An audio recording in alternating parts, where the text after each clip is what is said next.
Hello, আসসালামু আলাইকুম। সবাই কেমন আছেন? আমি আপনাদের দোয়ায় আল্লাহর রহমতে ভালো আছি।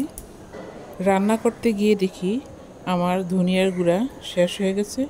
তো আর কি করব, ঝটপট এখন আমাকে ধনিয়ার গুঁড়া করেই নিতে হবে। তাই শুরু করে দিলাম। তো প্রথমে চুলায় আমি কিছু ধনিয়া গরম করে নিচ্ছি। গরম করার পর ভালোভাবে ঠান্ডা করে নিব। এখন 5-6 মিনিটের জন্য একটি প্লেটে ঢেলে রেখে দিব। যে যেখান থেকে আমার ভিডিওটি দেখছেন, প্লিজ অবশ্যই ভালো লাগলে লাইক, কমেন্ট, শেয়ার করবেন। 5 মিনিট হয়ে গেছে। এখন ব্লাইন্ডারে করে ভালোভাবে গুঁড়ো করে নিচ্ছি। আমি আপনাদের জন্য সবসময় দোয়া করি আপনারা যেন সুস্থ থাকেন, ভালো থাকেন।